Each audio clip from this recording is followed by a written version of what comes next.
Hey everybody, what's going down? Sad Sack 84 here. Maybe we're not that sad, but we're going to go full circle today. We're going to be talking about the good old Shenmue. Good old Shenmue. I wrote my name on the game, so I'm going to have to scribble it out or put a little picture or something over it. Figure a way to cover my name, but this is an iconic game. We've talked about all of the Shenmue games that the Sega Dreamcast has to offer. You know, Shenmue 2, PAL, Shenmue Japanese version. I don't have the Shenmue 2 Japanese version, but I have the first Shenmue, the Shenmue Chapter 1 Yakuzuka or whatever. I got that. I got the Japanese version and the NTSC version, but I don't have the PAL original Shenmue, but it's cool. I'm just kind of looking at the game while I'm showing you the overlays right now, and it's a beautiful game. It holds up. It's going to be in HD. It's a game that's worthy of being in HD. It's a game that's worthy of having a re-release, so I'm happy about that. Just the fact that it's ambitious and awesome, and there's a lot of care put into it and everything. It's just Sega's swan song. Good old Yu Suzuki just worked for Sega and did a bang-up job, didn't he? Yu Suzuki is a legend, you know, because of all of his awesome classic arcade hits. You know, we talked about the Yu Suzuki Game Works Volume 1. There was never a Volume 2, but that's a collector's piece, and that's one that I'm happy to have. And yeah, did we show all of the pictures? I don't know. Characters are great, like Lan Di. I wonder if they're going to tie everything up together with Shenmue 3.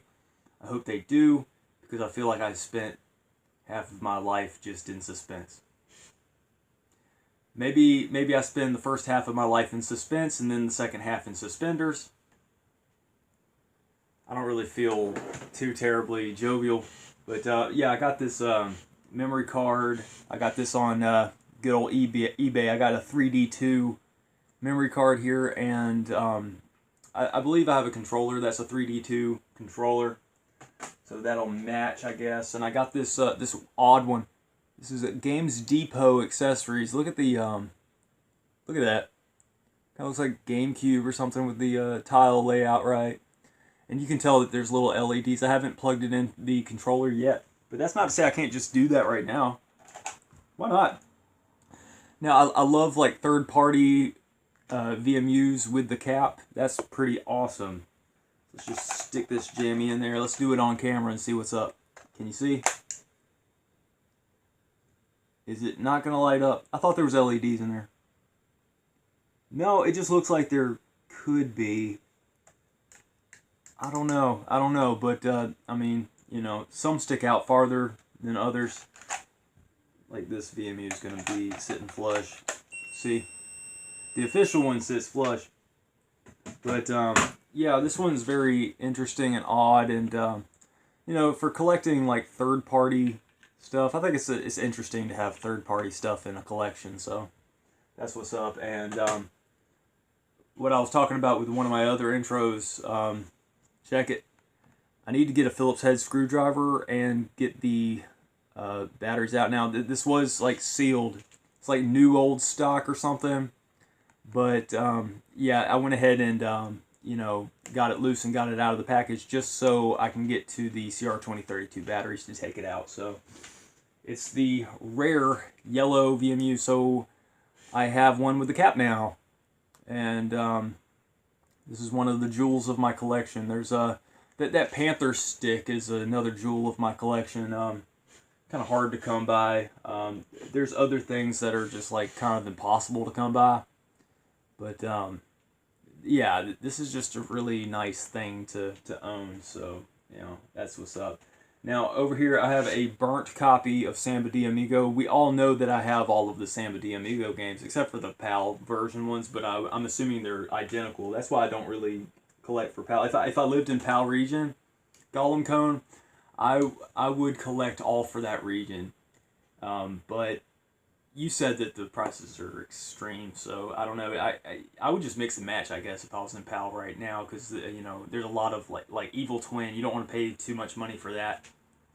But yeah, over here, the reason why I got Samba De Amigo burnt is because I got on eBay an extra sensor bar, and I got an extra maraca. Now I got extra maracas, and I believe I have one that's in working order. And this is another one that is said to be in working order. So I don't have the little mat piece to step on, right? But I think that it's really neat and cool that potentially I have a second Samba De Amigo set. So I could, in theory, play Samba De Amigo with 2 people. And that's another dream of mine. Like, I want to get a projector and go outside and play Virtua Tennis and Sonic Shuffle just out in nature with some friends. That's just something very simple and doable, but I don't know. It's just I don't know people like that. You know, I just go to work and then I go home and I'm just tired. You know, but I have an extra sensor bar and an extra maraca, and I'm going to test my other maracas because I got some others that are loose, and unfortunately this is one of those peripherals for the Dreamcast that's just, I guess, kind of uncommon or kind of pricey, but if you get them piecemeal, like, I might have paid, like, 30 to 60, I forgot exactly for the sensor bar, but you can, you know, you can play Samba on a little bit of a budget. It's probably better to go ahead and get it in box, though. CIB, that was Gollum Cone that actually taught me about CIB. He asked me in a comment one time, he said, oh, you got the Morocco CIB? And I had to look online and like, oh, it's a complete inbox. Okay. I knew what he meant. But yeah, this is Shenmue, guys. And yeah, my intros are kind of averaging around 7 minutes. But what can I say, man? I grew up playing this game, and we've talked about it ad nauseum. Who doesn't love Shenmue? There's haters out there, yeah, sure, but people who are vocal about this game are very passionate about it, and it's an experience, and it's just a good series, and you owe yourself a favor of playing it if you haven't. And I'm just gonna kind of show the initial thing. I'm gonna edit through the first opening cinematic. You're gonna know that it's in English, which is good. And we're just gonna like boot a random game save file and then just kind of talk a little bit. You know how we do. So yeah, Shenmue, Sega Dreamcast. Yeah.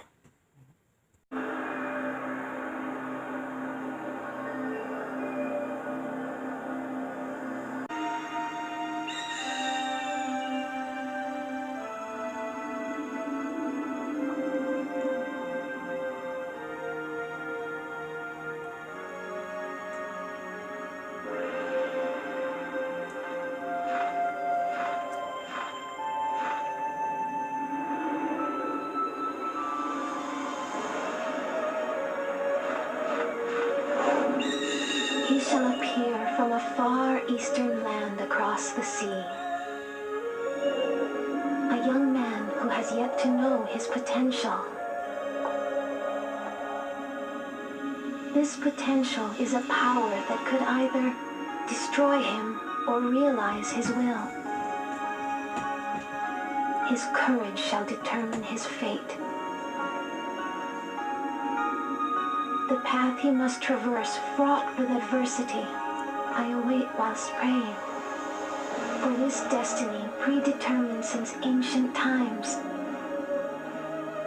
A pitch-black night unfolds with the morning star as its only light. And thus the saga begins.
For the last time, where is the mirror? I've no intention of telling you.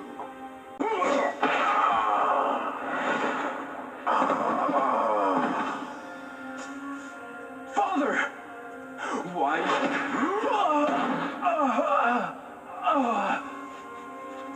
Wait!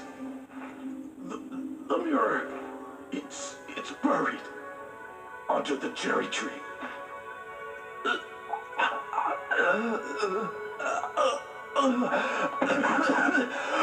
Do you remember Chao Sun Ming? Chao, That's the name of the man you killed in Moon Swan. it can't be. You! Get up. I'll allow you to die like a warrior.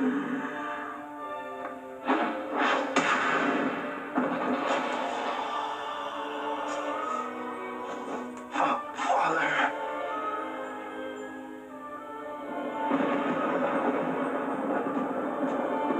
Benny-sama, we have it.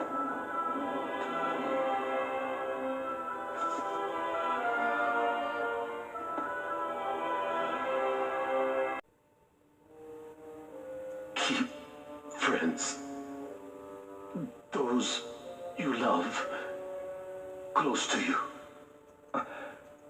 No. Father! No!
Right on, here we are. I'm gonna save you from a long intro. I just edited the intro. I just kind of rewatched the whole thing, and I have a theory. Like Landy was like, "Do you remember Chao Sun Min or something like that?"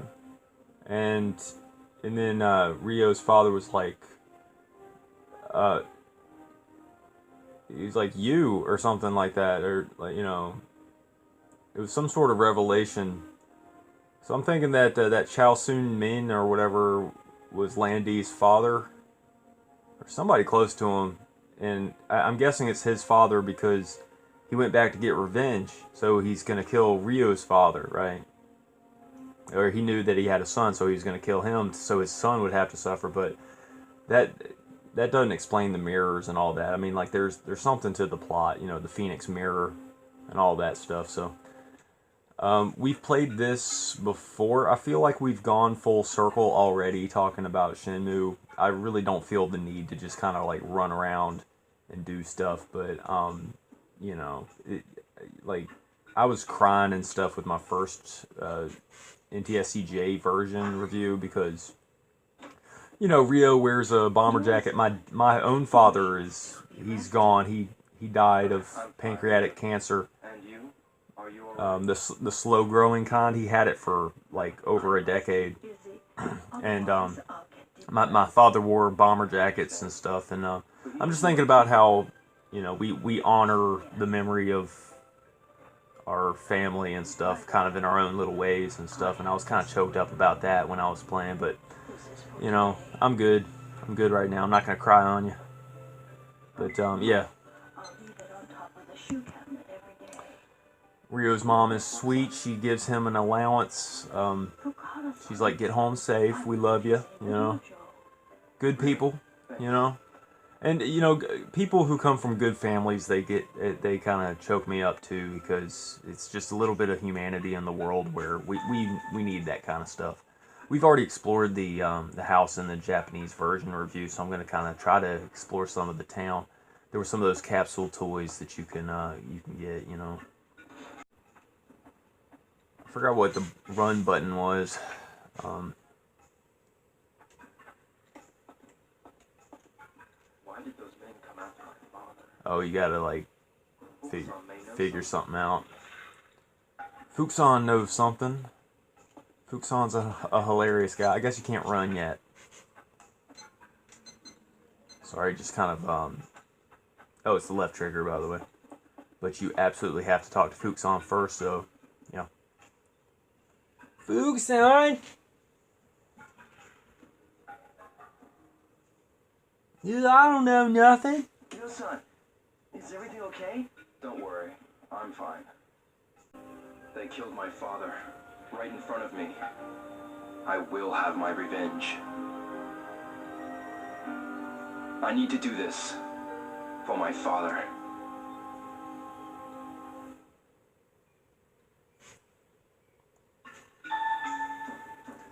I kind of had the volume kind of turned down a little bit there. But, yeah, I was just thinking about how this game gets kind of dismissed for its bad voice acting, and let me tell you, it's not as bad as House of the Dead 2. The voice acting for that is just comical, but I'm thinking that, you know, at least for Ryu, his character is a very serious character, and he might not have too much intonation in his voice or kind of depth or anything like that, because he comes across as a very tempered, well-mannered, you know, self-disciplined person.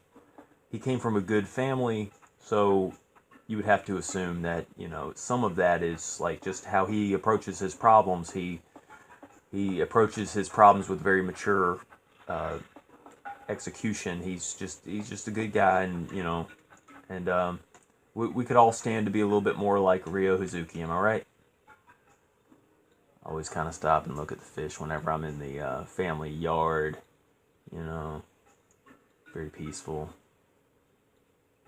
I just love that this game kind of exists in my own mental sphere, because the Ryo household is really our household, isn't it? Us as the game player populace. And, you know, with all the stuff that goes down, you really do feel engaged. This game really does immerse you in a way that a lot of games don't. Like, I was playing Phantom Dust last night, and I was just trying to get into it, and I like it better than the first time I ever played it. I had it a few years back just to, you know, there was this game store at my college, near my college, and I totally just frequented that place, and I picked up Phantom Dust and stuff, and I played it a little bit, but it's cool. I'm going to give it more of a shot because it did get the remaster treatment, so, you know, there's that depressing cat moment, you know. Yeah, this part of the game is depressing, but you know, the same guy, like the Landy's car, you know, his henchmen and stuff, they ran over the cat's mom, so the kitten has to grow up without the mom. So last time we gave the cat some dried fish, but we're gonna do the fried tofu this time just to be different. See what happens. But yeah, this game strikes an emotional nerve, and if it didn't really hit home with what happened with, you know, Ryo's dad, then, you know, when you think about it with animals and stuff, I mean, you know, you'll end up crying somehow. They'll wrench those tears out your tear ducts.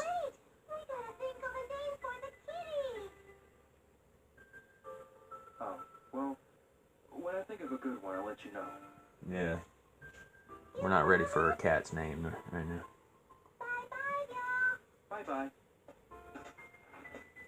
Just thinking about how little girls are just incredibly smart at a young age. I was watching this MGTOW video about how, like, at age 7, that's when, like, little girls know the score when it comes to manipulating. They just know. They just know. Like, little girls are incredibly smart when it comes to manipulation. This guy, you can talk to him. Oh, I thought that was just like a worker guy. He was wearing like a... Oh, that's one of your friends. I was talking about your friends in the game and stuff, and how, I mean, you wouldn't know it. There's like pictures and stuff, but you wouldn't know that they're your friends, because with the footage that I showed, you know, it's like, how would you know? I think this might be the guy who loaned you the motorcycle, or he might be another guy, but you went to school with him. Hey, bro. Yeah, hey, bro. I guess he's one of the friends? I want to ask you something. Yeah? What is it? That day, did you see any men wearing black suits? That day? No, I didn't see them. I see. Any idea of who may have seen them? How about Mishima-san or Kondo-san? Those women just might know something. You know, they're always near the payphone in Sakuragaoka.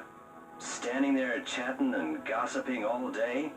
Yeah, maybe they know and are chatting about it now. I'll ask them. Thanks. It's that yellow jacket that makes me think that he's your friend. I mean, what can I say? I feel like I've already talked about Shenmue enough. I mean, this game is awesome. When it comes to reviewing it, I'm going to give this game an infinity out of 10. It's a timeless classic. What can I say? Yeah, this is where I went. This is where I came from, right? No, that's not where I came from. It's town. I'm trying to get to town so I can get a capsule, and that's all I'm trying to do. Sakuragaoka, they're by the phones. The two girls just gossiping all day with their hooves just clumping. They're cloven hooves. You're not supposed to eat animals with cloven hooves in the Old Testament. Stuff like that. Yeah, it's those two ladies you're supposed to ask. Wait, I thought there was two of them. But we don't talk to... Well, there is two of them. They just kind of popped out of nowhere. I bet you they give you, like, no information anyway. They'll probably just tell you nothing. Is it a Shenmue game if you don't drink some high fructose corn syrup death? You know what? Let's be healthy, man. You know what? I think you guys seen him drink. It's like a meme. Hey, that's one of his friends, too. Let's talk to his friend. This is the motorcycle guy who lets you borrow the motorcycle. You get to drive it. Yeah, he's one of your friends for sure. Got a sec? Sure. Hey, is everything okay? Yeah, but hey, on that day, did you see any men wearing black suits? Black suits? No, I sure didn't. I see. Yeah, man, it's just kind of a small community, and of course his friends would be kind of his neighbors, I guess, but I don't know, it's just a sweet game. It's just kind of like what you kind of wish for yourself, like, cause like my upbringing wasn't really as idyllic. I mean, it kind of was in some ways, but it wasn't in other ways. But yeah, we're gonna look at the yeah. I love these. I hope I get a good figure. I should buy one. Now I'm gonna upload a game save file, and if this is a long review, then hey, so be it. Whatever. It's Shenmue. Love this game. Hey, it's Bean. I know this. No, it's not. Is it Bark and Bean? No, the bird guy. They'll tell you the name. Yeah, Bean. I got it right. There's Bark and Bean. Bark is like a polar bear. He's like a yellow polar bear. Another. Yeah, let's get another one. That's cool. I got a cool one from the onset. That's pretty sweet. Is it Dr. Eggman? Is it Opa Opa? Yeah, it is Dr. Eggman. That's cool. Great. Yeah, man. I love it. That's so cool. That's cool. I'm not gonna go crazy on the collectibles, but maybe I should get another. Yeah. The ghost of his father is saying, "No, deal." Yeah, don't do it now. But yeah, you can go inside this store, I think. Oh, the hours are... Oh, you can go in there. Yeah. There's like a little raffle ticket thing. Abe's store. It's easy to get caught up in the little side games and stuff. I mean, dude, Shenmue is just awesome. There's some weird pickled stuff. Oh my god. Oh, I wasn't talking about her face being the weird pickled stuff. I was talking about the, yeah, like, what is that? It looks like oysters and slabs of chicken or pork or something. Just like looking at the walls and stuff is okay. There's like kids stuff. There's ice cream. That's obviously ice cream. That's like toy. The little thing on the counter is the toys. That's the raffle box. Let's get chocolate or caramel. I guess you got to get chocolate or something to do the raffle, right? Yeah, I mean, this review's gonna be crazy long. Sorry, guys. Are you gonna buy this, little deal? I'll take this one. But yeah, I mean, we're just showing the gameplay anyway. I mean, Shenmue is amazing. Okay, little dear, try your luck. Just kind of randomly tapped A at a random time. Hey, I got something. Excellent for the review. Well, pick the one you like. Excuse me. Well, we got the Bonanza Brothers. That's pretty cool. Rent a Hero. I thought that game was kind of stupid. I like Space Harrier. I don't know. I've won at the raffle before. R360. Is that the, what's that, airplane game? I'll get the Bonanza Brothers just to be different. Okay, this one. Take your Bonanza.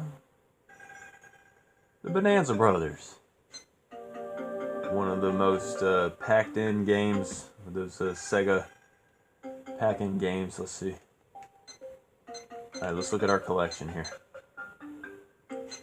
Man, I'm proud of what we got so far. That's cool, man. I got Bean. I think he's a flicky. Dr. Eggman. He's giving you a knuckle bump, an upside-down knuckle bump right there. Bump it. We got the Bonanza Brothers. That's cool, man. Just makes me think of the Blues Brothers, you know. It's 106 miles to Chicago. We got a full tank of gas, half a pack of cigarettes. It's dark, and we're wearing sunglasses. Hit it. Well, goodbye, Dio. Isn't Dio a band? Some old school band. Well, hey, let's get out of this so we can, you know, play a different game save file, you know. Let's do it. I'll take a gamble on this game save file. It says that you got games on your Saturn, but I don't know. It's disc 3, so why not? Yeah. So we uploaded the new game save file. So here we go. Not much more to this review, even though it's going to end up being an hour long. I'm sorry. Saturn. Okay, let's zoom in with the left trigger. How do you play the Saturn now? Well, isn't there Saturn games in there? It must be that other cleared save game.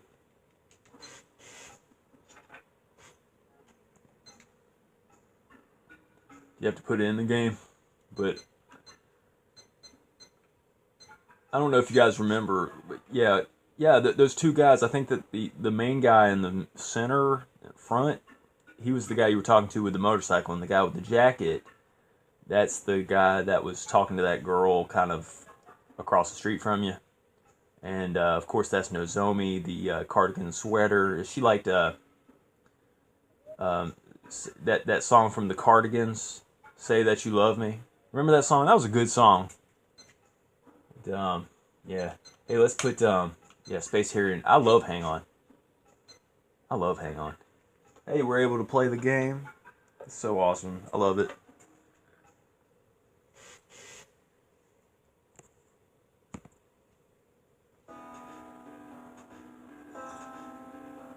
Now, I've played this game with the Yu Suzuki Gameworks, so refer to that that book. That I have that on my channel, so just refer to that. But my main gripe with this game is that you have to use the D-pad and you don't have to use the D-pad.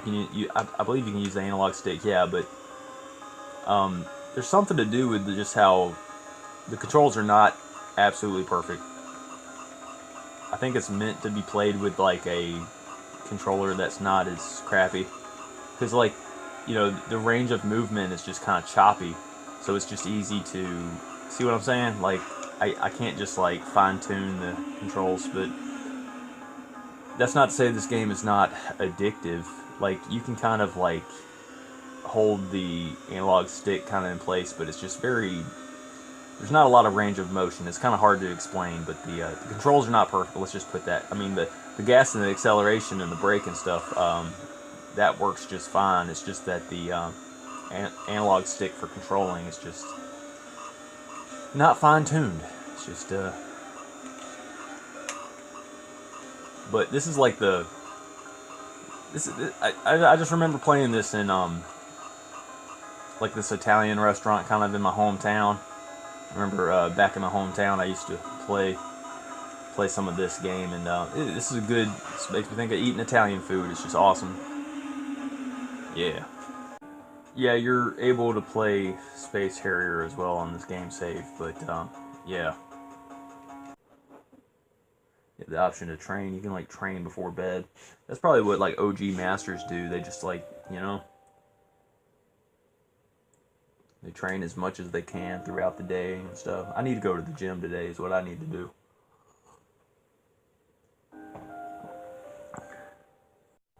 It's kind of a peaceful and serene game, isn't it?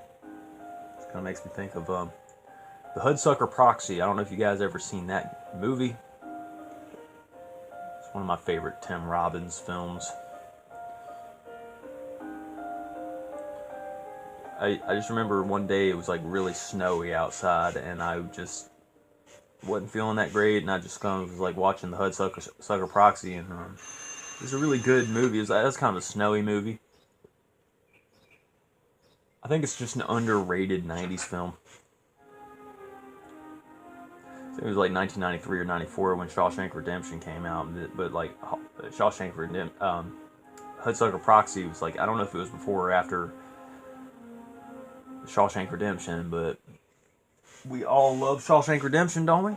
Isn't it unfortunate that that Me Too movement was trying to get Morgan Freeman? I think it wasn't just one thing, because like Morgan Freeman was kind of a rebel, because he was just trying to say that if you want racism to go away, just stop talking about it. It's as simple as that. And I'm of the same mindset. Just stop talking about it. Like, why? The only reason why I was talking about in one of my last reviews about racism is because I encounter it. Oh yeah, we've done this before. But you know, it's just so frustrating that there's people out there who are just totally brainwashed with the whole like all white people are like Donald Trump or just whatever they're trying to project onto you. They're just they believe in the left-right paradigm. They believe in the fake news, the fake liberal news. You know, just what the media wants them to think. They just eat it up whole hog. And it's this like toxic, like rap music and stuff is just like really recidivist. I mean, I'm not saying all of it is, but a lot of it is just like controlled from the inside. It's rap. It's just this. I think that black people are just really attacked when it comes to music, and I think white people are too, because like I was. In some regards, white people are, and you can't say that all black people are this way or all white people, because like black and white people are just more dynamic. I was thinking about that. Like with women, you can generalize a whole lot more, but with black people, you can't generalize too much, because like there's as many different black people as there are different white people. But it doesn't matter how you say it or whatever. People are gonna like mess up what you have to say and like label you as a racist or something. I'm not really invested in this race, by the way. With the forklift racing, but yeah, it's really unfair that people project stuff onto you when just you're just trying to live. It sucks because I feel marginalized because I'm a man and I'm a white man. And I live kind of in, Southern America, let's just put it that way. But that's just the way it is. I mean, it sucks because, like, people in MGTOW spheres, they talk about, oh yeah, you need to leave the states, and you'll find women that actually appreciate you out of the state if you just go abroad, right? But no, women are all the same. It's just that if you go to some place that still has like traditional values and stuff, like they want to be with somebody with more wealth, and they see you as a foreigner, and they think that you got more wealth because you traveled, didn't you, and all this and all that. So it's just a perception thing, and then they exercise their hypergamy. It's like it's still usury. Not everything is conditional. Everything is conditional. And I just think it's unfair that it's just kind of scary, just the amount of brainwashing with all this like race baiting stuff, because like I think that the mass media, like, people, you know, the media wants to brainwash you into racism and making you think a certain way when it's not like that at all. It's just like, it's 2018. Like, come on, like, wait, aren't we past a lot of this stuff? But, you know, I don't view the world like a lot of, I mean, there's people with victim consciousness, and they'll never grow out of it because they're going to surround themselves with people with victim consciousness forever, you know? Yeah, it's kind of cool that this game has a racing element to it, because just the fact that you can play some arcade games like Space Harrier, Hang On, and you know, you can play Afterburner in the second game and stuff like that. But yeah, I ended in dead last, but it's all good. But just the fact that this game is like kind of like Animal Crossing, you can play like classic games inside the game, and you can play different ways, like, you know, forklift racing. Who would have thought? It's just a different game, and I think it's different for. It's different in a lot of good ways. And this tea is amazing. It's actually, it tastes like coffee, but it's like a good little mixture between tea and coffee. I probably need to get the name of that stuff. But am I using the same game save file from the first time, the NTSC version? Because I'm just gonna end it here. Oh, and I was looking at my I need to turn the brightness up. But I was looking at my map with my first game save, and I was like going all the way around, and like the first warehouse is like closer than you think. It's like this way and to the right or something like that. No, this guy's gonna be like, what did he say? Like, that doesn't belong here. Yeah, you hit the X button. Oh, it's making me go all the way around. 8 crates go into it doesn't matter. You just go into the warehouse and you come back and you fetch it and go somewhere else, you know. It's all good. So it says quota 8 crates, but we're going to number 3. Well, right here it says 1 to 17, so maybe 3's over here somewhere. So I just love the environment. I love the fact that it looks like it's, you know, it snowed recently. 1 to 11 is this way. Is that 1, 2, and 3?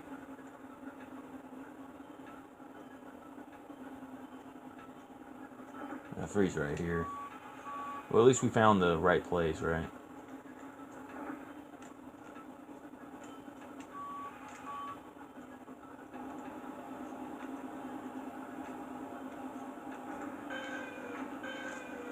So I pretty much just said that this is an infinity out of 10, and this is a superb game, and it's just an instant, timeless classic. It's amazing.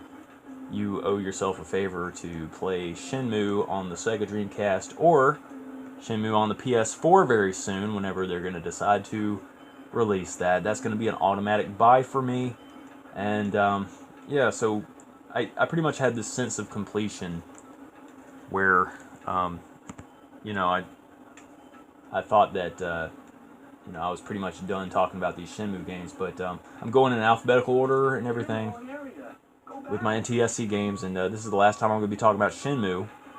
Well, it might not be the absolute last time. I might talk about the PS4 game. I did talk about Jet Coaster Dream, or what was it called? Roller Coaster Dreams. Thought my little stack of crates was around here somewhere, but it doesn't matter. I can just kind of look into the distance and look in the water. That's what I did last time. I just kind of looked at the water. Yeah, but this is a good game. I love it. I totally recommend. Yeah, it's just a good time to be a gamer. Shenmue is awesome. It's getting its due diligence. It's just one of the best games ever.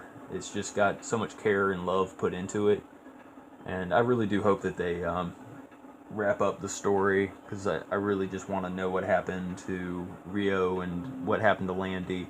I bet you it's going to be some sort of like left field thing. He's not going to kill Landy. He's going to reach some sort of conclusion with Landy, and like, you know, understanding and brotherhood, you know, rises above, you know, or something like that. You know, I don't see Rio just straight up killing somebody. He's got too much humanity inside him, you know. This is just a good adventure game. Now, Shenmue 2 was kind of weird because it kind of ended in a mystical tone, but, you know, this is going to be a long video to edit, but I'm glad to get the footage just out of the way.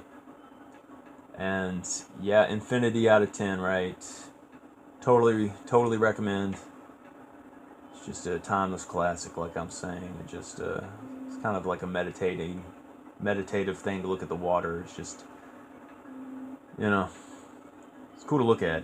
I like it, even though like I've always been kind of blown away by water graphics, despite the I don't know. It looks better in Shenmue 2, no doubt, but yeah, I just like looking at water.